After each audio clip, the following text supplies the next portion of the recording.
भारत में मैं हूं आपके साथ शबनम। क्या आप जानते हैं कि भारत का सबसे बड़ा जिला कौन सा है और इसका क्षेत्रफल कितना है और इस जिले का नाम क्या है और किस राज्य में स्थित है?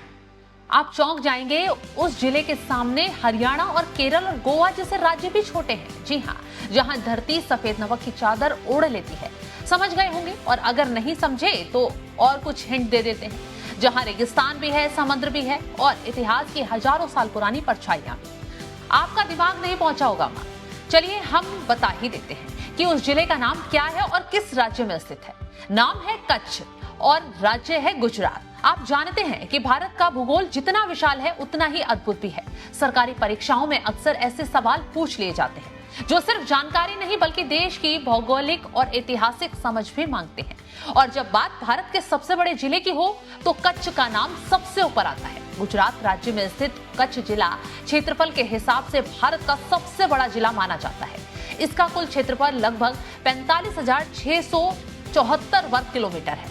अब जरा सोचिए कि ये एक अकेला जिला हरियाणा जैसे राज्य से भी बड़ा है, जिसका क्षेत्रफल करीब 44,212 वर्ग किलोमीटर है। केरल, जो अपनी खूबसूरती और बैकवाटर के लिए पूरी दुनिया में मशहूर है, उसका क्षेत्रफल भी लगभग 38,863 वर्ग किलोमीटर है। और अगर गोवा और दिल्ली, चंडीगढ़ की बात कर लें तो वे कच्छ के सामने बेहद छोटे दिखाई देते हैं। यानी एक जिला और उसके अंदर कई राज्य जितनी विशालता। लेकिन कच्छ सिर्फ अपने क्षेत्रफल की वजह से खास नहीं है।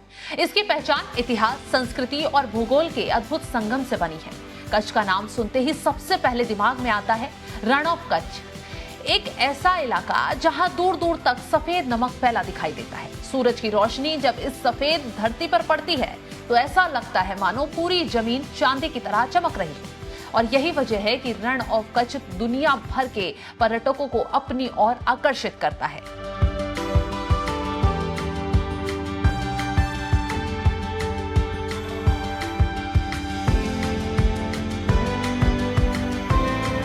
जानकारी देते चलें कि कच्छ इतिहास को समेटे है और इसका इतिहास हजारों साल पुराना है। प्राचीन ग्रंथों और पुराणों में भी इस क्षेत्र का उल्लेख मिलता है। महाभारत में इसे अभिर नाम से जाना गया है। यूनानी यात्रियों ने इसे अभिरिया कहा और धीरे धीरे समय के साथ इसका नाम कच्छ पड़ गया।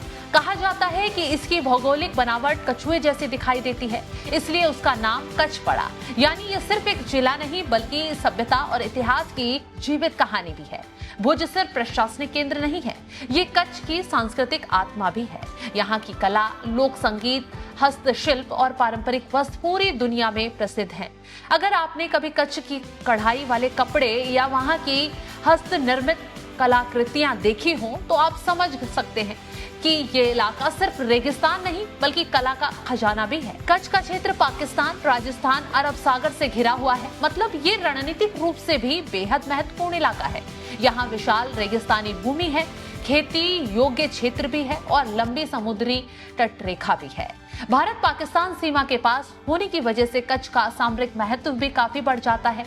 यही कारण है कि यहाँ सीमा सुरक्षा, सैन्य दृष्टि से भी विशेष ध्यान दिया जाता है। एक तरफ यहाँ सूखा रेगिस्तान है तो दूसरी तरफ समुद्री हवाओं की ठंडक। एक और यहाँ ऊंटों की आवाज सुनाई देती है तो दूसरी ओर लोक संगीत की मधुर धुनें। कच्छ हमेशा ये भी सिखाता है कि कठिन भौगोलिक परिस्थितियों के बावजूद संस्कृति और सभ्यता कैसे फलती फूलती है। आज रण उत्सव के जरिए कच्छ पूरी दुनिया में अपनी अलग पहचान बना चुका है। हर साल हजारों विदेशी पर्यटक यहाँ पर आते हैं और सफेद रण की खूबसूरती को करीब से देखते हैं। रात के समय चांदनी में चमकती रण ऑफ कच्छ ऐसा दृश्य पेश करता है जिसे शब्दों में बयां करना आसान नहीं है। और यही वजह है कि कच्छ सिर्फ एक जिला नहीं है बल्कि भारत की विविधता, इतिहास और भूगोल का जीवंत प्रतीक भी बन चुका है। और शायद यही कारण है कि सरकारी परीक्षाओं में कच्छ से जुड़े सवाल बार बार पूछे जाते हैं, क्योंकि ये जिला हमें सिर्फ आंकड़े नहीं बल्कि भारत की विशालता और सांस्कृतिक गहराई का एहसास भी कराता है।